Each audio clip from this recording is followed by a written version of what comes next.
ಯಮ ನಿಯಮ ಯೋಗಾಸನ ಪ್ರಾಣಾಯಾಮ ಪ್ರತ್ಯಾಹಾರ ಧಾರಣ ಧ್ಯಾನ ಸಮಾಧಿ ಈ 8 ಸೇರಿಸಿ ಆಗುವಂಥದ್ದು ರಾಜಯೋಗ. ಭಕ್ತಿಯೋಗ ಇದೆ, ಜ್ಞಾನಯೋಗ ಇದೆ, ಈ ಥರ ಬೇಕಾದಷ್ಟು ಯೋಗಗಳಿದೆ. ಫಿಲಾಸಫಿ ಇದೆ, ಯೋಗ ಫಿಲಾಸಫಿ ಅಂದರೆ what is purpose of life, ನನ್ನ ಜೀವನದ ಉದ್ದೇಶ ಏನು ಅನ್ನೋದನ್ನು ಇಲ್ಲಿವರೆಗೆ ಯೋಚನೆ ಮಾಡೋವಂಥ ಜನ ಬಹಳ ಕಡಿಮೆ ಆಗ್ಬಿಟ್ಟಿದೆ. ಸರಿ, 1.5 ಗಂಟೆ 2 ಗಂಟೆ ಶೀರ್ಷಾಸನದಲ್ಲಿ ನಿಂತ್ಕೊಂಡು ಪ್ರಯೋಜನ ಏನು? ಅದೇ ನಾವೇನು ಹೇಳ್ತೀವಿ ಯೋಗದಲ್ಲಿ ಮನೋಮಯ ಕೋಶ, ಅಥವಾ ನೀವು ಯಾವಾಗಲೂ ಆನಂದಮಯ ಕೋಶದಲ್ಲೇ ಇದ್ದರೆ ಈ 4 ಕೋಶ ಆಟೋಮೆಟಿಕ್ಕಾಗಿ ಚೆನ್ನಾಗಿರುತ್ತೆ.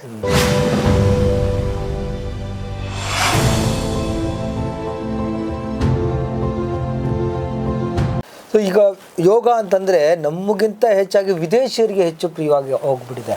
ಯಾಕಂದರೆ ಅವರು ಲೈಫ್ ಸ್ಟೈಲು, ಅವ್ರ ಕಲ್ಚರರು, ಅವ್ರಿಗೆ ಒಂದು ಮಾನಸಿಕವಾದಂಥ ಅಶಾಂತಿ ಇವೆಲ್ಲ ಇದೆ. ನೀವು ದೇಶ ವಿದೇಶಗಳಲ್ಲಿ ಹೋದಾಗ ಅವ್ರ ರೆಸ್ಪಾನ್ಸ್ ಆಗಿತ್ತು, ಮತ್ತು ನೀವು ಅಲ್ಲಿ ಯೋಗ ಕಲಿಸ್ತೀವಿ ಅಂತ ಹೋದಾಗ ನಿಮ್ಮ ಒಂದು ಟಾರ್ಗೆಟ್ ಆಡಿಯನ್ಸ್ ಅಥವಾ ಟಾರ್ಗೆಟ್ಟು ನಿಮ್ಮ ಶಿಷ್ಯಂದರು ಯಾರಿರಬೇಕು ಅಂತ? ಓಕೆ, ಮತ್ತೊಂದು ಒಳ್ಳೆಯ ಪ್ರಶ್ನೆ ಇದು. ಹಾಗೆ ನಾನು ಒಂದು 40-45 ದೇಶಗಳಿಗೆ ಹೋಗಿರ್ಬೋದು ಇಲ್ಲಿವರೆಗೆ.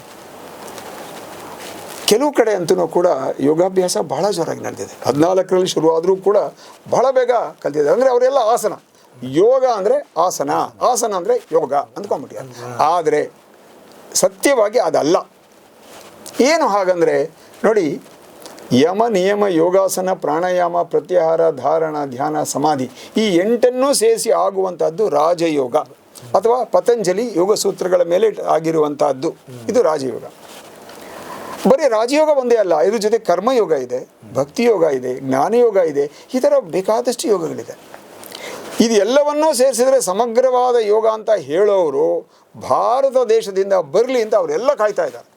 ಅನ್ಫಾರ್ಚುನೇಟ್ಲಿ ನಾವು ನಮ್ಮೂರನ್ನ ಬಿಟ್ಟು ಹೊರಗಡೆ ಹೋಗಲ್ಲ. ಅದರೊಳಗೂ ಕರ್ನಾಟಕದವ್ರು, ಬೇಜಾರು ಮಾಡ್ಕೋಬೇಡಿ, ನಾನು ಕರ್ನಾಟಕದವನೇ. ನಮಗೇನಪ್ಪ ಅಂದರೆ ನಮ್ಮ ಮನೆ ಹತ್ರ, ನಮ್ಮ ಊರ ಹತ್ರ ಈ ಕೆಲಸ ಕಡಿಮೆನೇ ಬರಲಿ, ಸಂಬಳ ಸಿಕ್ಕರೆ ಸಾಕು ಅಂತ. ಆದರೆ ಯೋಗ ಟೀಚರ್ಗೆ ಇರಬೇಕಾಗಿರುವಂಥದ್ದು ಬಹಳ ಮುಖ್ಯವಾದ ವಿಚಾರ, ಹೊರದೇಶಗಳಿಗೆ ಹೋಗಿ ಯೋಗವನ್ನು ಹೇಳ್ಕೊಡುವಂಥದ್ದು. ಬರೀ ಆಸನ ಯೋಗ ಅಲ್ಲ, ಇದಾದ ಮೇಲೆ ಪ್ರಾಣಾಯಾಮ ಧ್ಯಾನ ಇರೋದ್ರ ಜೊತೆಗೆ ಫಿಲಾಸಫಿ ಇದೆ. ಯೋಗ ಫಿಲಾಸಫಿ ಅಂದರೆ what is purpose of life. ಒಂದು ನಾಗೇಶಿ ಮೋಸ್ಟ್ ಇಂಪಾರ್ಟೆಂಟ್ ಹೇಳಬೇಕು ಅಂದರೆ, ಅವರು ಓಡ್ತಿದ್ದಾರೆ, ನಾವು ಓಡ್ತಾ ಇದ್ದೀವಿ ಅಂತ ಜೀವನ ಓಡಿಸ್ತಾ ಇದ್ದೀವಿ ವಿನಃ ನನ್ನ ಜೀವನದ ಉದ್ದೇಶ ಏನು ಅನ್ನೋದನ್ನು ಇಲ್ಲಿವರೆಗೆ ಯೋಚನೆ ಮಾಡೋವಂಥ ಜನ ಬಹಳ ಕಡಿಮೆ ಆಗಿಬಿಟ್ಟಿದ್ದಾರೆ. ನನ್ನ ಜೀವನ ಅಂದರೆ ನೋಡಿ, ನಿಮಗೆ ನಾಗೇಶ್ ಅಂದರೆ ನಿಮ್ಮದು ಜೀವನ ಉದ್ದೇಶ ಬೇರೆ, ನಂದು ಬೇರೆ, ನಾನು ಬಂದಿರೋದೇ ಬೇರೆ. ಈಗ ಒಂದು ಸಣ್ಣದಾಗಿ ಎಕ್ಸಾಂಪಲ್ ಎಲ್ರಿಗೂ ಗೊತ್ತಾಗೋ ಹಾಗೆ ಹೇಳಬೇಕು ಅಂದರೆ, ಸಂತೆಗೆ ನಾವು ಹೋಗ್ತೀವಿ, ಎಲ್ಲರೂ ಕೂಡ ಸೇಮ್ ತೊಗೊಳಕ್ಕೆ ಹೋಗ್ತಾರಾ? ಇಲ್ಲ, ಒಬ್ಬೊಬ್ಬರು ಒಂದೊಂದನ್ನು ಮಾರ್ಲಿಕ್ಕೆ ಬಂದಿರ್ತಾರೆ, ಒಬ್ಬೊಬ್ಬರು ಒಂದೊಂದನ್ನು ತೊಗೊಳಕ್ಕೆ ಬಂದಿರ್ತಾರೆ. ಅದೇ ರೀತಿ ಈ ಪ್ರಪಂಚ ಒಂದು ಸಂತೆ, ಒಬ್ಬೊಬ್ಬರು ಒಂದೊಂದು ತೊಗೊಂಬರ್ತೀವಿ. ಆದರೆ ಪರ್ಪಸ್ ಏನು? ತೊಗೊಂಡು ವಾಪಸ್ ಎಲ್ಲಿಗೆ ಹೋಗ್ತೀವಿ? ಎಲ್ಲರೂ ಮನೆಗೆ ಹೋಗ್ಬೇಕು, ಅಂದರೆ ಅವ್ರವ್ರ ಮನೆಗೆ. ಹಾಗೆ ನಮ್ಮ ಎಲ್ರಿಗೂ ಕೂಡ ಒಂದೇ ಜಾಗದಿಂದ ಬಂದಿದ್ದೀವಿ, ಅದೇ ಜಾಗಕ್ಕೆ ನಾವು ಹೋಗಬೇಕು. ಅದು ಪರ್ಪಸ್ ಆಫ್ ಲೈಫನ್ನು ಕಂಡುಹಿಡ್ಕೊಂಥ ರೀತಿ, ಅದು ಯೋಗದಲ್ಲಿ ಬಹಳ ಜೋರಾಗಿದೆ. ಅದಕ್ಕೆ ನಾವೇನು ಹೇಳ್ತೀವಿ, ಯೋಗಕ್ಕೆ ಬನ್ನಿ. ಯೋಗ ಪ್ರಾರಂಭ, ಸ್ಪಿರಿಚುಯಾಲಿಟಿ ಆಟೋಮೆಟಿಕ್ಕಾಗಿ ಬರ್ತದೆ. ಅಧ್ಯಾತ್ಮಕ್ಕೆ ಯೋಗ ಕರ್ಕೊಂಡು ಹೋದರೆ ಮಾತ್ರನೇ ಅದು ಯೋಗ. ಅದು ನೀವು ಬರೀ ಆಸನ ಮಾಡಿದರೆ ಆಧ್ಯಾತ್ಮ ಎಲ್ಲಿ ಬರ್ತದೆ? ಪರ್ಪಸ್ ಆಫ್ ಲೈಫ್ ಹೇಗೆ ಗೊತ್ತಾಗುತ್ತೆ ಬರೀ ಆಸನ ಮಾಡಿದರೆ? ಒಂದು ಎಕ್ಸಾಂಪಲ್ ಹೇಳಬೇಕು ಅಂದರೆ, ನಾನು ಸೆಂಟ್ ಲೂಷಿಯಾ ಅಂತ ಒಂದು ಕೆರೆಬಿಯನ್ ಐಲ್ಯಾಂಡ್ ಇದೆ, ಅಲ್ಲಿಗೆ ಹೋದಾಗ ಅಲ್ಲಿ ಒಬ್ಬ ನಂಗೆ ಶಿಷ್ಯ ಇದ್ದಾರೆ, ಮಾರ್ಟಿನ್ ಅಂತನೋ ಏನೋ.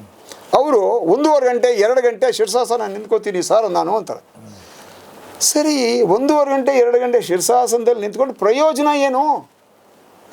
What for? ಇದು ದೊಡ್ಡ ಸಮಸ್ಯೆ. ಇದನ್ನು ನಾನು ಸಮಗ್ರವಾಗಿ ಜನಗಳಿಗೆ ಹೇಳ್ತೀನಿ. ಒಂದು.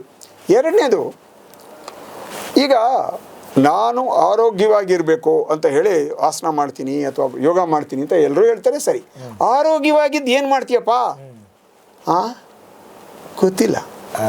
ಆರೋಗ್ಯವಾಗಿದ್ದು ಏನು ಮಾಡ್ತೀಯ ಅಂದರೆ, ನನ್ನ ಫ್ಯಾಮಿಲಿಗೆ ನಾನು ಯೂಸ್ಫುಲ್ ಇರಬೇಕು, ನನ್ನ ಸಮಾಜಕ್ಕೆ ಯೂಸ್ಫುಲ್ ಇರಬೇಕು, ನನ್ನ ದೇಶಕ್ಕೆ ನಾನು ಯೂಸ್ಫುಲ್ ಇರಬೇಕು, ನನ್ನ ಧರ್ಮಕ್ಕೆ ನಾನು ಯೂಸ್ಫುಲ್ ಆಗಿರಬೇಕು. ಮಾನವ ಧರ್ಮ ಹೈಯೆಸ್ಟ್, ಆ ಲೆವೆಲ್ಲಿಗೆ ನಾವು ಬೆಳಿಬೇಕಾಗಿದೆ. ಇದನ್ನು ಹೇಳುವಂತಹ ಏಕೈಕ ವಿದ್ಯೆ ಯೋಗ. ಬರೀ ಆರೋಗ್ಯ ಅಲ್ಲ. ಎಷ್ಟೋ ಸಲ ನನ್ನ ಹತ್ರ ಬರ್ತಾರೆ, ಒಬ್ಬರು ಲೇಡಿ ಬಂದಿದ್ದು, ವೆರಿ ಸ್ಮಾರ್ಟ್ ಯಂಗ್ ಲೇಡಿ. ಏನಮ್ಮ ನಿಮ್ಮ ಸಮಸ್ಯೆ ಅಂದರೆ, ನಾನು 600 ಗ್ರಾಮ್ ಜಾಸ್ತಿ ಇದ್ದೀನಿ ಗುರುಗಳೇ. 600 ಗ್ರಾಮ್ ಜಾಸ್ತಿ ಇದ್ರೆ ಯಾಕಮ್ಮ ಒದ್ದಾಡ್ತೀರಿ ಅಂದರೆ they are so much worried about their body ಮೇಲೆ ಅಷ್ಟೊಂದು ನಾವು ಇರೋದಾಗ ಒಳಗಡೆ ಏನಿದೆ ಅಂತ ಗೊತ್ತಾಗಲ್ಲ. ಅವ್ರಿಗೆ ನಾನು ಏನು ಹೇಳ್ತೀನಿ, ಈ ದೇಹವನ್ನೇ ನಾವು ಅಂದ್ಕೊಂಡವರಿಗೆ ಈ ದೇಹ ನೀವೇ ಆದರೆ ಉಸಿರು ಮಾತ್ರ ಇಲ್ಲ, ಆಗ ಈ ದೇಹಕ್ಕೆ ಹೆಸರು ಕರಿತೀರಾ ನಾಗೇಶ್? ಇಲ್ಲ, ಕರೆಯೋದೇ ಇಲ್ಲ. ನಾವು ಇಲ್ಲ. ಬಾಡಿ ಯಾವಾಗ ಬರುತ್ತೆ, ಯಾವಾಗ ಹೋಗುತ್ತೆ, ಯಾವಾಗ ಎತ್ಕೊಂಡು ಹೋಗ್ತೀರಾ ಅಂದರೆ ಈ ಉಸಿರು ಇರೋ ತನಕನೇ ಹೆಸರು. ಹೌದು. ಉಸಿರು ನಿಂತ ಕ್ಷಣ ಹೆಸರಿಲ್ಲ. ಇದನ್ನ ಅರ್ಥ ಮಾಡಿಸೋದೇ ಯೋಗ. ಅದು ಪ್ರಾಣಮಯ ಕೋಶ ಅಂತ ಹೇಳ್ತೀವಿ. ಅದ್ರ ನೆಕ್ಸ್ಟ್ ಏನು, ಓಕೆ ಪ್ರಾಣನೂ ಇರ್ತದೆ, ದೇಹನೂ ಇರ್ತದೆ, ಆದರೆ ಕೋಮಾದಲ್ಲಿ ಮಲ್ಕೊಂಡಿರ್ತಾನೆ ಬೆಡ್ ಮೇಲೆ, ನೀವು ಹೋಗಿ ನಿಂತರೂ ಕೂಡ, ನೀವು ವಿಶ್ ಮಾಡಿದ್ರು ಕೂಡ ಏನೂ ಮಾತಾಡಲ್ಲ ಮನುಷ್ಯ. ಅಂಥವರಿಗೆ ನೀವು ನಾರ್ಮಲ್ ಮನುಷ್ಯ ಅಂತ ಟ್ರೀಟ್ ಮಾಡ್ತೀರಾ? ಖಂಡಿತ ಇಲ್ಲ. ಹಾಗಾದರೆ ಏನು ಲ್ಯಾಕಿಂಗ್? ದೇಹ ಇದೆ, ಉಸಿರು ಇದೆ. ನೆಕ್ಸ್ಟ್ ಏನು ಅಂದರೆ ಮನಸ್ಸು. ಯಾವುದೇ ಹೊರಗಿನ ವಿಚಾರಗಳಿಗೆ ನಾವು ಒಂದು ಪ್ರತಿಕ್ರಿಯೆಯನ್ನು ಕೊಡೋದೇನಪ್ಪ ಅಂದರೆ ನಮ್ಮ ಮನಸ್ಸು.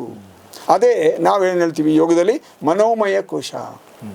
ಆ ಮನಸ್ಸು ಇರೋ ತನಕನೇ ದೇಹವನ್ನು ಬ್ರೆತ್ತನ್ನು ಕೂಡ ನಾವು ಕಂಟ್ರೋಲ್ ಮಾಡ್ಬೋದು. ಸೊ ಆ ಮನಸ್ಸೇ ನಮ್ಮ ಜೀವನವನ್ನು ಸುಖ ದುಃಖಗಳ ಮಧ್ಯೆ ಆಟ ಆಡಿಸ್ತಾ ಇರೋದು. ಇದನ್ನು ತಿಳ್ಕೊಬೇಕು ಅಂದರೆ ಮನೋಮಯ ಕೋಶ ತಿಳ್ಕೊಬೇಕು ಅಂತ ಹೇಳುವಂಥ ಏಕೈಕ ವಿದ್ಯೆ ಯೋಗ. ಇನ್ನು ಅದನ್ನು ದಾಟಿದರೆ ನೋಡಿ, ದೇಹನೂ ಇದೆ, ಉಸಿರು ಇದೆ, ಮನಸ್ಸು ಇದೆ. ಆದರೆ ಈಗ ನಾನು ಸುಮ್ಮನೆ ನಕ್ಕು ಬಿಟ್ರೆ ನೀವೇನಂತೀರಿ? ಹುಚ್ಚ ಅಂತೀರಿ. ಸುಮ್ಮನೆ ಹತ್ರನೂ ಹುಚ್ಚ ಅಂತೀರಿ. ಹಾಗಾದರೆ ನೀವು ಅಳಲ್ವಾ, ನೀವು ನಗಲ್ವಾ? ನೀವು ನಗ್ತೀರಿ, ನೀವು ಅಳ್ತೀರಿ. ಆದರೆ ಆ ನಗುವಿನ ಮೇಲೆ, ಅಳುವಿನ ಮೇಲೆ ಒಂದು ಕಂಟ್ರೋಲ್ ಇರ್ತದೆ. ಅಂದರೆ ನಿಮ್ಮ ಮನಸ್ಸಿನ ಮೇಲೆ ಒಂದು ಕಂಟ್ರೋಲ್ ಇರ್ತದೆ. ಅದು ವಿಜ್ಞಾನಮಯ ಕೋಶ ಅಂತ ಹೇಳ್ತೀವಿ.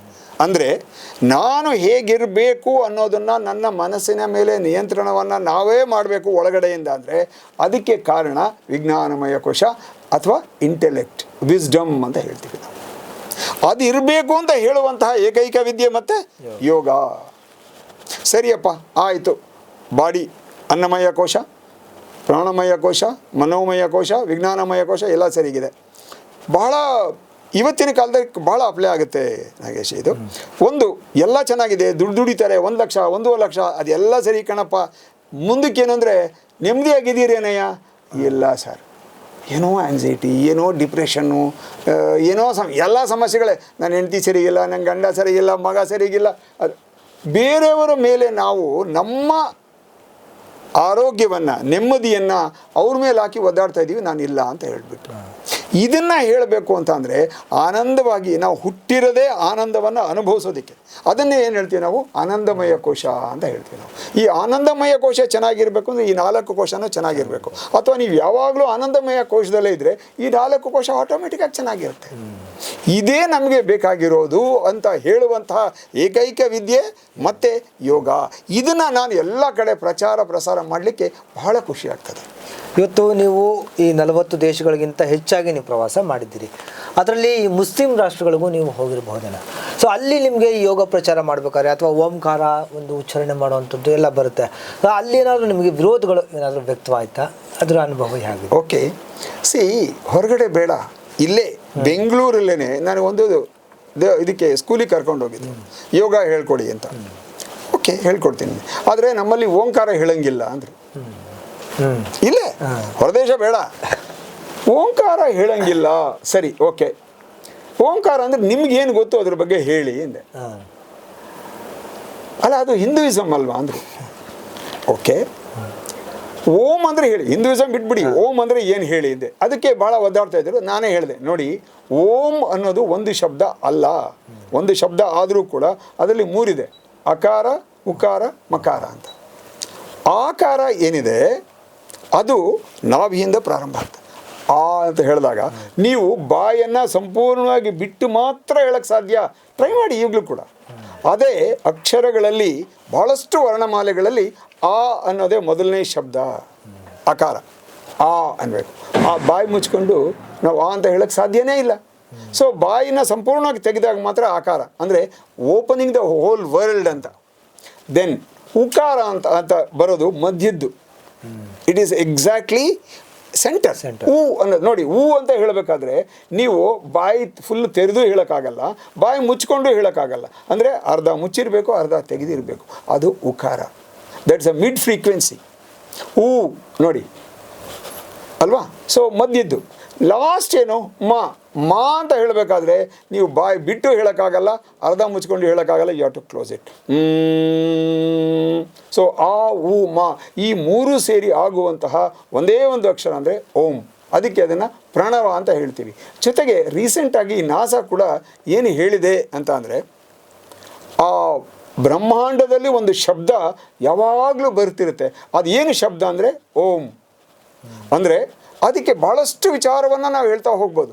ಸೃಷ್ಟಿ, ಸ್ಥಿತಿ, ಲಯ, ಅಕಾರ, ಉಕಾರ, ಮಕಾರ, ಬ್ರಹ್ಮ, ವಿಷ್ಣು, ಮಹೇಶ್ವರ, ಈ ಮೂರು ಸೇರಿ.